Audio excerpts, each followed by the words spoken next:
Hello friends, welcome to Panacea classes. Modern history की series में आप लोगों का स्वागत है। आज का जो टॉपिक है हम लोगों का वो है 1857 से लेकर के 1947 तक भारतीय राष्ट्रीय आंदोलन जो हुए उनके चरण हम लोग देखेंगे। ठीक है, देखिए हम लोग जो सीरीज चल रही है हिस्ट्री की, मॉडर्न हिस्ट्री की, उसमें हम लोग पढ़ लिए हैं 1857 से 1947 तक। ठीक है, आज का क्लास जो है वो लास्ट क्लास है मॉडर्न हिस्ट्री के जो जो सीरीज चल रही है उसमें। क्योंकि ये जो है एक तरह से रिवीजन क्लास भी आप ले सकते हैं। ठीक है, इसमें कुछ जो उसमें छूट गया था वो मैंने इसमें ऐड कर दिया है। ठीक है, तो चलिए हम लोग स्टार्ट करते हैं। 1857 से 1947 तक प्रीलिम्स के लिए है, बहुत इंपॉर्टेंट सीरीज है ये। क्योंकि देखिए इससे क्वेश्चन एग्जाम में बहुत मतलब 10 से 12 क्वेश्चन 1857 से 1947 तक बनते हैं। ठीक है, पेपर में। तो चलिए देखते हैं। ये देखिए यहाँ पे जो कांग्रेस का सेशन हुआ है वो मैप में पूरा दिखाया गया है कि खेड़ा जो है गुजरात में कौन सा हुआ था, तो पीजेंट सत्याग्रह भी हुआ था यहाँ पे। ठीक है, अहमदाबाद में क्या हुआ था, यहाँ पे भी पीजेंट सत्याग्रह हुआ था। दांडी गुजरात, ये सिविल डिसोबीडियंस मूवमेंट जो हुआ था ये यहाँ पे हुआ था गुजरात के। ठीक है, तो ये चीज़ यहाँ पे दिखाया गया है। मद्रास में क्या हुआ था, तो इंडियन नेशनल कांग्रेस का जो सेशन हुआ था 1927 वाला, वो यहाँ पे नागपुर सेशन हुआ था 1920 में। ठीक है, कलकत्ता सेशन कब हुआ था, 1920 में हुआ था, तो ये कहाँ पे, कलकत्ता में हुआ था। ठीक है, चंपारण सत्याग्रह ये बिहार में हुआ था, तो वो सब चीज़ यहाँ पे मैप में दिखाया गया है। चलिए हम लोग डिटेल में देखते हैं। 1857 की क्रांति से हम लोग शुरू करेंगे और 1947 तक चलेंगे। ठीक है, तो 1800 जो 57 की क्रांति है उसके विद्रोह के कारण क्या थे। ठीक है, तो पहला देखिए, इसको अगर डिटेल में आप लोग मेंस लिखेंगे तो आप लोग को डिटेल में लिखना पड़ेगा कि आर्थिक कारण क्या था, राजनीतिक कारण क्या था, प्रशासनिक कारण क्या था और जो तात्कालिक कारण क्या था। ठीक है, तो आर्थिक कारण में अगर आप देखेंगे तो यहाँ पे क्या है कि जो औद्योगिकीकरण जो अंग्रेज करना चाहते थे, ब्रिटिशर्स करना चाहते थे, उससे क्या होता था, उससे इंडियंस का जो पारंपरिक आर्थिक ढांचा था वो बहुत कमजोर होता जा रहा था। ठीक है, जैसे कि जो शिल्प था इनका, ठीक है, हस्त जो हाथ से बनाते थे, ये सब जो है इनका जो आर्थिक ढांचा कमजोर होता जा रहा था। तो इनके औद्योगिकीकरण यानी आर्थिक शोषण में क्या है कि जो ब्रिटिशर्स औद्योगिकीकरण कर रहे थे उससे क्या है इंडियंस को हानि हो रहा था। कृषि और जो कृषि का भी व्यवसायीकरण कर रहे थे, जैसे कि नील की खेती, व्यवसाय के लिए कलर के लिए नील चाहिए था तो नील की खेती कराते थे। जबकि जो नील की खेती है वो खेत के लिए मतलब जमीन के लिए, भूमि के लिए वो सही नहीं होता था, क्योंकि बंजर हो जाती थी उससे भूमि। ठीक है, 2-3 साल करने के बाद फिर और कोई अनाज उगाना हो तो बहुत बंजर हो जाता था, भूमि नहीं होता था। ठीक है, तो वो किसानों के लिए बहुत ज्यादा हानि था। लेकिन ब्रिटिशर्स अपने फायदे के लिए नील की खेती कराते थे। ठीक है, और धन निकास का कि यानी कि यहाँ से क्या करते थे, वो जो भी होता था उसको कच्चा माल, जैसे कपास होता था तो वो कच्चा माल यहाँ से विदेश ले जाते थे, अपने देश ले जाते थे। वहां से पूरा, जैसे मान लीजिए कपास ले गए यहाँ से सस्ते दामों में और फिर वहां पे कपड़ा वपड़ा बना के ले आए यहाँ पे, और यहाँ पे वही कपड़े जो है वो तिगुने या चौगुने दाम पे बेचते थे। तो ये क्या हुआ, इससे क्या होता था, धन का निकास, यानी कि जो इंडिया का पैसा है वो बाहर ब्रिटिशर्स के पास जा रहा था, बाहर जा रहा था। ठीक है, तो ये सब चीज जो था वो आर्थिक शोषण था। राजनीतिक कारण क्या थे, तो राजनीतिक कारण ये था कि जो अंग्रेज थे वो झूठी प्रतिज्ञाएं करते थे कि मतलब हम आपकी सहायता करेंगे और ये नीति ला रहे हैं आपके फायदे के लिए। वो कुछ ऐसा नहीं कर रहे थे, वो सारी जितनी भी नीतियां ला रहे थे वो सब अपने फायदे के लिए ला रहे थे। ठीक है, बहुत जैसे डलहौजी का आप लोग पढ़ेंगे, ले आए थे। ठीक है, नीति। और बहुत भी जितने भी वायसराय आए कुछ न कुछ नीति ले आ रहे थे। ठीक है, तो वो क्या था, राजनीतिक कारण क्या था, अंग्रेज जो थे वो अपने फायदे के लिए लाते थे। ठीक है, प्रशासनिक कारण में प्रशासन में भ्रष्टाचार, प्रशासन में सबसे बड़ा ये था कि प्रशासन में इंडियन का कोई जगह ही नहीं था। मतलब उसमें क्या था, ब्रिटिशर्स ही ऊंचे, जितने ऊंचे पद रहते थे उसमें ब्रिटिशर्स ही रहते थे। जबकि शासन आपको इंडिया में करना है लेकिन सारे ऊंचे पद पे कौन रहता था, ब्रिटिशर्स रहते थे। तो प्रशासनिक कारण भी थे, यही था इसका। फिर उसके बाद तात्कालिक कारण में मंगल पांडे जो 34वीं जो नेटिव इन्फेंट्री था उसमें ये युवा सिपाही थे। इन्होंने क्या किया, बैरकपुर में अपनी यूनिट के सार्जेंट जो मेजर थे उन पर गोलीबारी करके मतलब विद्रोह को भड़काया भी था इन्होंने। और होता है मतलब बेसिकली क्या था कि वो गाय की चर्बी से बना था कारतूस, उसको दांत से काटने से मना कर दिया था। ठीक है, और मुसलमानों ने जो है सुअर की चर्बी से बना था तो उसको मना कर दिया था। वो तात्कालिक कारण था। ठीक है, 1857 की क्रांति का।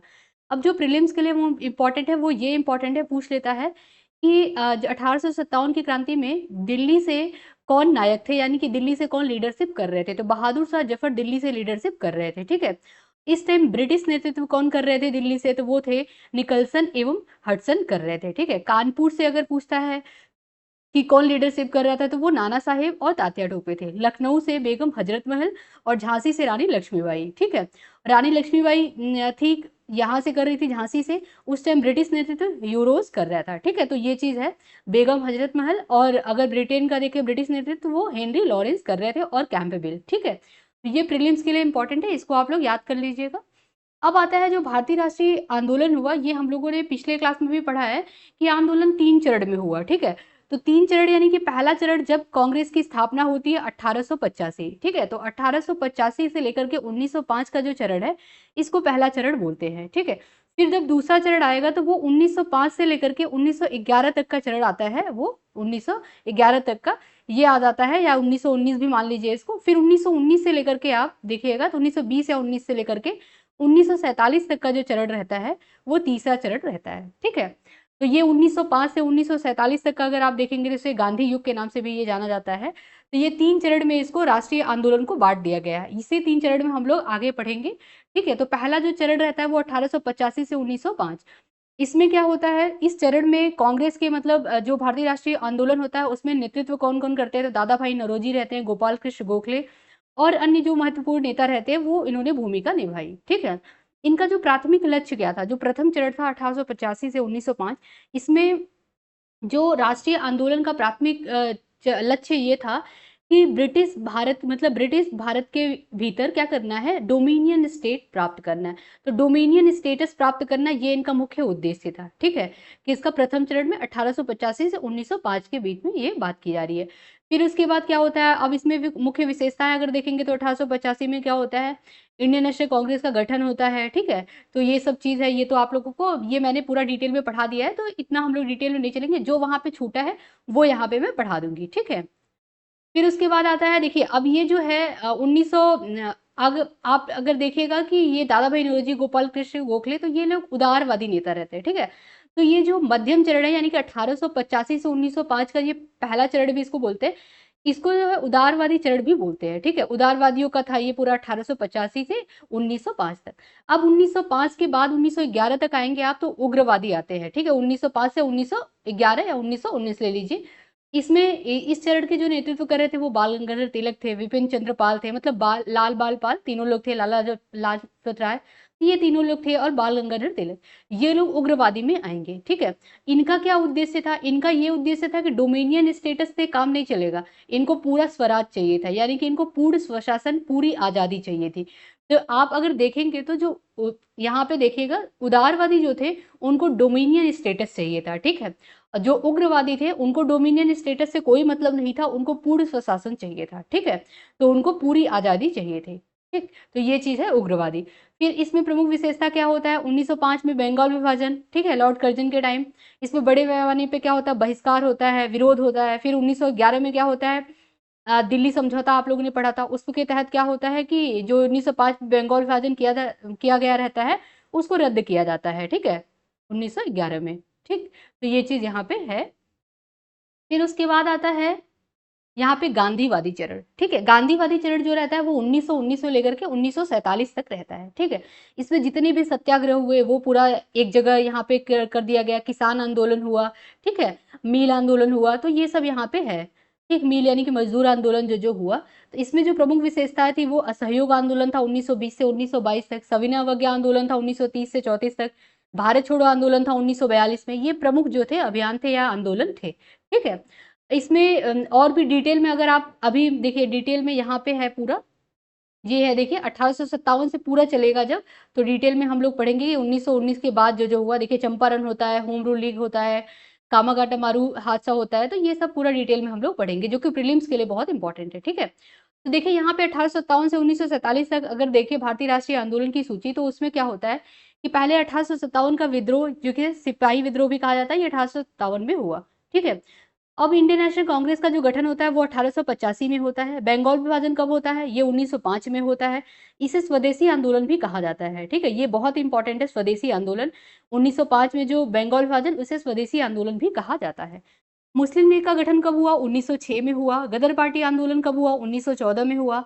होम रूल लीग आंदोलन 1916 से 1918 तक होता है। फिर चंपारण आता है 17 में होता है, इसको डिटेल में भी अभी हम लोग देखेंगे। खेड़ा आंदोलन जो है ये 1917। अब देखिए ये यहाँ पे मैंने इसलिए ऐसे लिख दिया क्योंकि कभी-कभी क्या होता है एग्जाम में आता है तो आपको सीक्वेंस वाइज इसको लगाना होता है।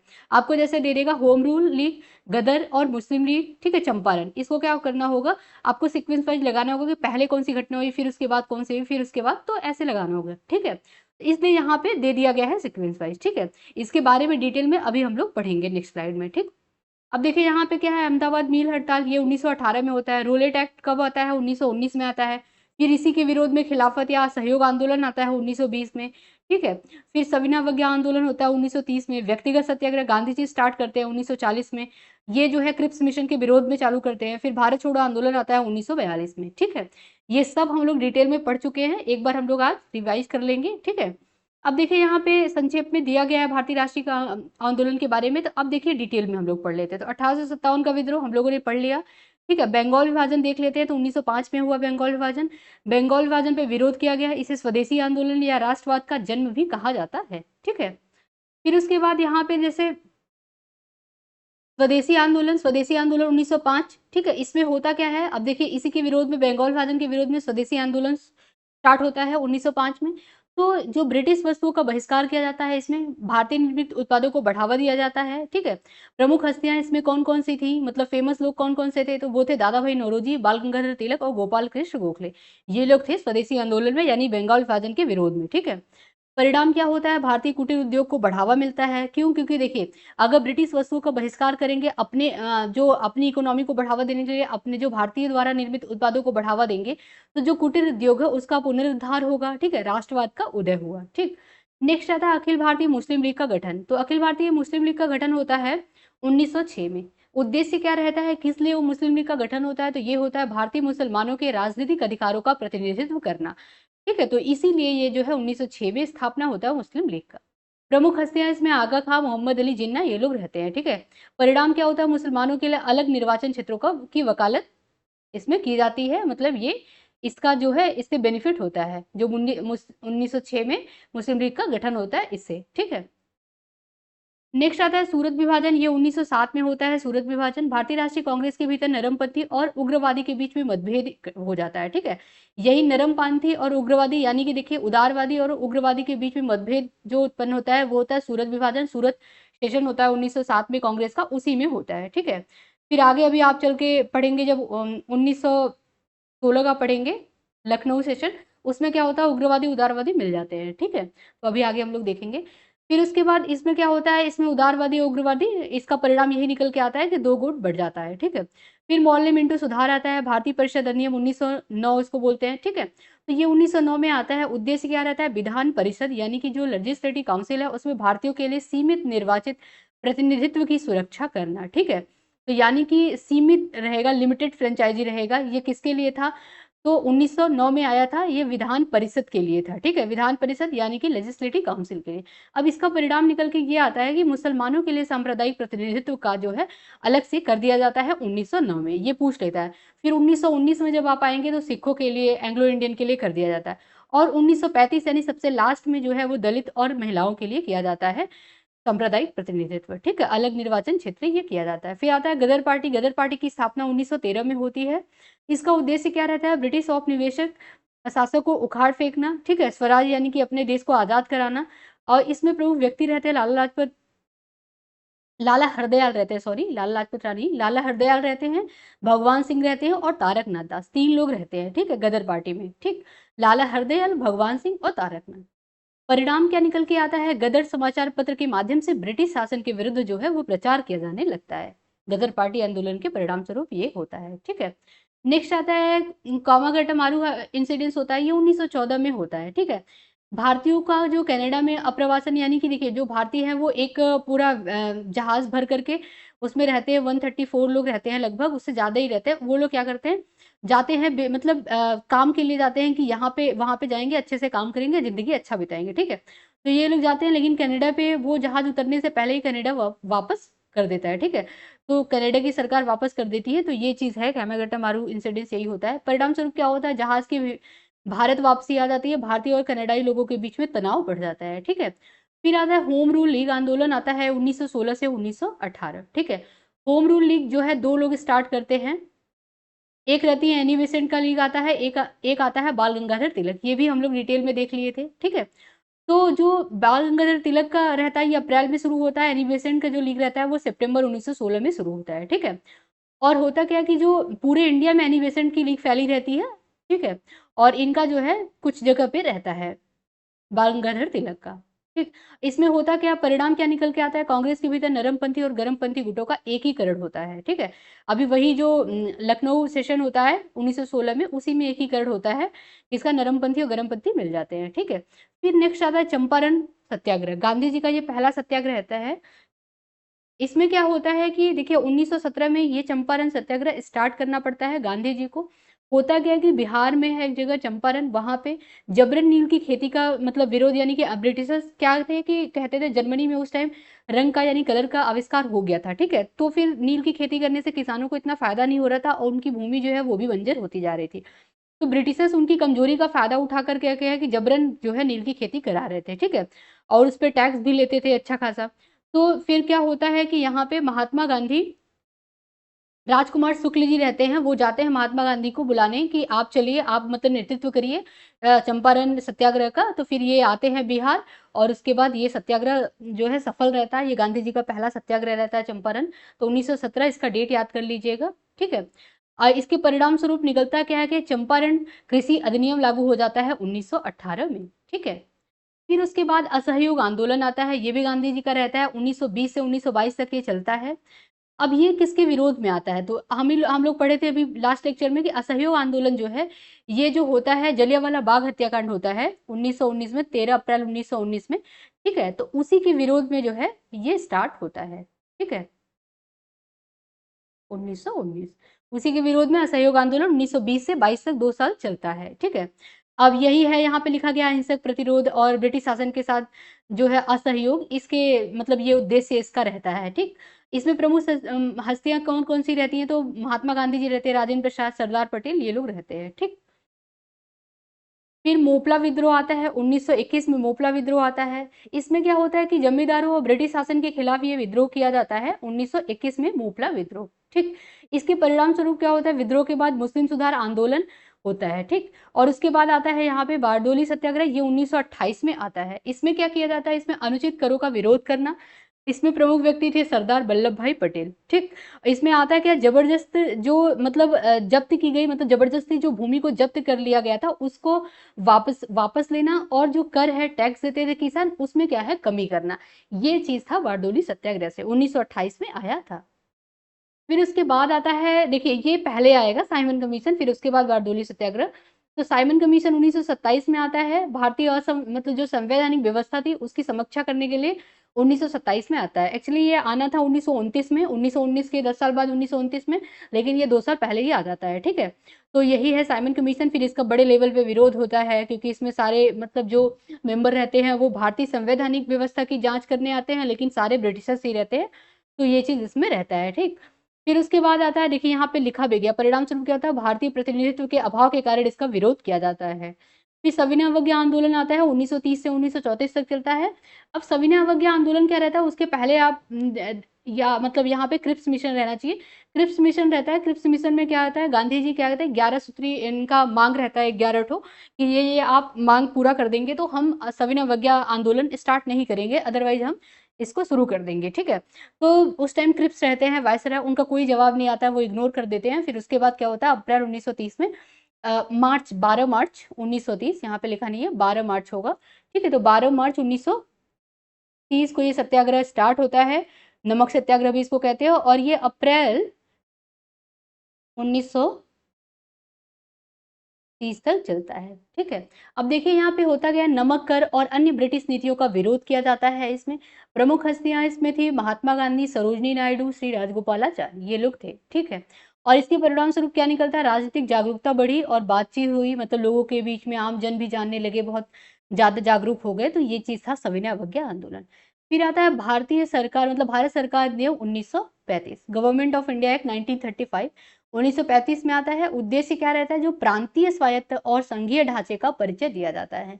प्रांतीय स्वायत्त यानी कि प्रांतों में जो है, प्रांतों को स्वतंत्र करना, प्रांतों को अधिकार देना, स्वायत्त का मतलब यहाँ पे अधिकार देना, और संघीय ढांचा जो है उसका परिचय दिया गया है। ये चीज यहाँ पे 1935 का है। इसको हम लोग जो पॉलिटी में पढ़ेंगे तो और डिटेल में भी देखेंगे। फिर भारत छोड़ो आंदोलन आता है 1942 में आता है। महात्मा गांधी रहते हैं, स्टार्ट करते हैं भारत छोड़ो आंदोलन, ठीक है। तो ब्रिटिश औपनिवेशिक शासन को समाप्त करना, ये मांग थी इनकी मुख्य। फिर उसके बाद कैबिनेट मिशन आता है 1946 में, और लास्ट में आता है भारत विभाजन। भारत का विभाजन होता है 1947 में, ठीक है। भारत और पाकिस्तान में ये विभाजन हो जाता है, स्वतंत्रता और दो अलग राष्ट्रों का निर्माण हो जाता है।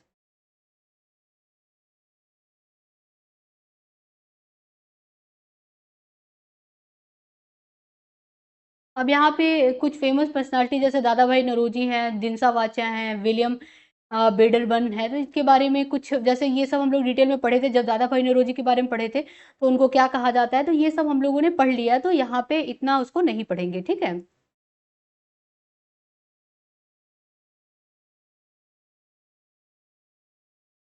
अब देखिए ये चीज़ है, यहाँ पे पढ़ लेते हैं। जो भारतीय राष्ट्रीय आंदोलन 1857 का विद्रोह हुआ, यहाँ पे देखिए शॉर्टकट में दे दिया है कि ब्रिटिश औपनिवेशिक शासन के विरुद्ध ये पहला सशस्त्र जो है विद्रोह था 1857 का। स्वदेशी आंदोलन 1905 से 1911 तक चलता है। ये ब्रिटिश वस्तुओं का बहिष्कार किया जाता है, इसमें भारतीय उत्पादों को बढ़ावा देना इसका उद्देश्य रहता है स्वदेशी आंदोलन का। फिर गदर आंदोलन चलता है 1914 से 1917 तक चलता है। इसमें इसका क्या उद्देश्य रहता है, तो भारत को ब्रिटिश शासन से मुक्त कराने के लिए भारतीय प्रवासियों द्वारा आयोजित किया जाता है ये गदर आंदोलन, ठीक है। फिर आता है होम रूल लीग आंदोलन 1916 से 1918 तक चलता है। ब्रिटिश साम्राज्य के भीतर जो स्वशासन है उसकी वकालत करना, ये इसका मेन उद्देश्य रहता है। फिर आता है चंपारण, ये 1917, तो गांधी जी के नेतृत्व में इसने नील किसानों के मतलब जो नील की खेती करते थे किसान, उनके शोषण के विरुद्ध में ये स्टार्ट किया गया था। रोलेट एक्ट आता है 1919 में। रोलेट एक्ट के खिलाफ जो देशव्यापी विरोध प्रदर्शन होता है, जिसमें कि बिना मुकदमे की गिरफ्तारी की इजाजत थी, कि बिना मुकदमा चलाए किसी को भी गिरफ्तार कर लेते थे, ठीक है। तो इसी के तहत सैफुद्दीन किचलू को क्या किया गया था, गिरफ्तार कर लिया गया था। फिर उसके बाद जनसभा बैठी थी जलियांवाले बाग में, ठीक है। तो फिर वहां पे क्या हुआ कि जनरल डायर फायर मतलब गोली चलवा देता है, तो फिर वही 13 अप्रैल 1919 को जलियांवाला बाग हत्याकांड हो जाता है, ठीक है। तो यही चीज था इसमें। फिर खिलाफत और असहयोग आंदोलन इसके बाद स्टार्ट होता है। तो खिलाफत आंदोलन शुरू होता है। देखिए खिलाफत जो है वो मुस्लिम क्या होता है कि उस टाइम जो खलीफा रहता है बहुत उच्च, मतलब खलीफा जो पद रहता है वो बहुत उच्च पद रहता है। वो टर्की में ब्रिटिशर्स क्या करते हैं, वहां पे भी ब्रिटिशर्स का राज रहता है, तो वो क्या करते हैं खलीफा पद को समाप्त कर देते हैं, जिसके विरोध में जो है ये मुस्लिम लीग या मुस्लिम जो जितने बहुल समाज रहता है वो खिलाफत आंदोलन स्टार्ट करते हैं, जिसमें गांधी जी भी सहयोग करते हैं, गांधी जी भी रहते हैं, ठीक है। फिर असहयोग आंदोलन 1920 में आता है। ये किसके विरोध में आता है, जलियांवाला बाग हत्याकांड के विरोध में असहयोग आंदोलन स्टार्ट किया जाता है 1920 में। सविनय अवज्ञा आंदोलन 1930 में आता है, अभी हम लोगों ने पढ़ा नमक कर के लिए। फिर भारत छोड़ो आंदोलन 1942 में आएगा, ठीक है। और 1947 में भारत का विभाजन हो जाएगा, ये चीज था इसमें, ठीक। तो आई होप आप लोग को क्लियर हो गया होगा अच्छे से। अब यहाँ पे कुछ हम लोग देखिए, ये क्या था, इंडियन नेशनल मूवमेंट का था, पूरा हम लोगों ने देख लिया स्टार्टिंग से 1857 से लेकर के 1947। अब कुछ अलग से भी ये टॉपिक भी इंपॉर्टेंट है, अरेंज करने को एग्जाम में आ जाता है या पूछ लेता है कि कौन सा जो आयोग है, स्ट्रैची आयोग जो है वो किससे संबंधित है, अकाल से संबंधित है कि किससे संबंधित है, ठीक है। तो ये क्या है, अकाल से संबंधित है। तो अकाल आयोग को मैंने यहाँ पे सारा एक जगह ही लिख दिया। जैसे मैकडोनल्ड आयोग 1900 में आया था, ये अकाल से संबंधित था। स्ट्रैची आयोग 1878 से 80 में आया था, ये अकाल से संबंधित था। अकाल आयोग अकाल से, लॉयल आयोग और कैंपवेल आयोग। तो लॉयल, कैंपवेल, अकाल, स्ट्रैची और मैकडोनल्ड, ये जो पांचों है ये किससे संबंधित है, अकाल आयोग से संबंधित है, ठीक है। ब्रिटिश कालीन जो समाचार एजेंसियां थी, ये भी तो एसोसिएटेड प्रेस ऑफ इंडिया 1905 में आई थी। फ्री प्रेस न्यूज सर्विस 1927 में आया था। यूनाइटेड प्रेस ऑफ जो इंडिया था 1934 में आया था। प्रेस ट्रस्ट ऑफ इंडिया 1947 में आया था, ठीक है। फिर उसके बाद अंग्रेजों के समय भारत में शिक्षा कैसी थी, एजुकेशन कैसा था, ये भी हम लोग देख लेते हैं। तो सबसे पहले जोनाथन डंगन ने 1700 सॉरी 91 में, देखिए 1700 जोनाथन डंगन के पहले भी 1781 में जो है कलकत्ता में वॉरेन हेस्टिंग जो रहते हैं वो क्या करते हैं, मदरसा की स्थापना करते हैं पहले नंबर पे। फिर उसके 10 साल बाद 1781 के बाद 91 में बनारस में संस्कृत विद्यालय की स्थापना की जाती है। फिर 1849 में क्या होता है, बेथुन स्कूल ने जो जेईडी बेथुन रहते हैं वो 1849 में बेथुन स्कूल की स्थापना करते हैं। ठीक, इसके संचालन आगे चल के लॉर्ड डलहौजी बन जाते हैं। तो पहले जब ये ओपन करते हैं स्कूल तो जेईडी बेथुन रहते हैं, उन्होंने खोला था ये स्कूल। फिर आगे चल के इसके जो संचालक रहते हैं वो लॉर्ड डलहौजी हो जाते हैं। डेविड हेयर और राजा राम मोहन राय, इनके प्रयत्न से 1817 में कलकत्ता में हिंदू कॉलेज की स्थापना हुई। 1800 में लॉर्ड वेलेस्ली की कंपनी के अधिकारियों के प्रशिक्षण हेतु फोर्ट विलियम कॉलेज कलकत्ता की स्थापना की, मतलब फोर्ट विलियम कॉलेज जो कि जिसकी कलकत्ता में स्थापना की। फिर ये बाद में जो है हालांकि ये ब्रिटिश में चला गया, यहाँ पे फिर प्रशिक्षण वैसे 1 साल ही हुआ था। ठीक है, 1813 के चार्टर एक्ट में 1 लाख रुपए शिक्षा के लिए प्रावधान किए गए थे और विलिंग्स द्वारा भगवद गीता और हितोपदेश का अंग्रेजी अनुवाद किया गया था। विलियम जोन्स ने कालिदास के अभियान शकुंतलम का अंग्रेजी में अनुवाद किया था। सर विलियम जोन्स द्वारा कलकत्ता में एशियाटिक सोसाइटी की स्थापना की गई थी। ठीक है, तो ये एजुकेशन से रिलेटेड था, इंपॉर्टेंट है ये। तो ये आज का जो टॉपिक है, जितने भी हम लोग टॉपिक पढ़े हैं, आई होप आप लोग को क्लियर हो गया होगा। कुछ इंपॉर्टेंट पीवाईक्यूज देख लेते हैं जिससे आइडिया लग जाएगा आप लोग को। तो पहला जो क्वेश्चन है, चंपारण आंदोलन मुख्यतः किसके विरोध में था? तो ये किसके विरोध में था? नकदी फसल के विरोध में ये आंदोलन था। नेक्स्ट है यहाँ पे कि निम्नलिखित प्रश्नों पर विचार करना है कथन पे। डॉक्टर राजेंद्र प्रसाद ने महात्मा गांधी को चंपारण आने तथा कृषक की समस्या की जांच करने के लिए क्या किया था? राजी किया था। तो राजेंद्र प्रसाद नहीं थे, राजकुमार शुक्ल थे। ठीक है, चंपारण जांच में आचार्य जेबी कृपलानी महात्मा गांधी के सहयोगी थे, ये सही है, यानी कि ओनली 2 ऑप्शन करेक्ट होगा।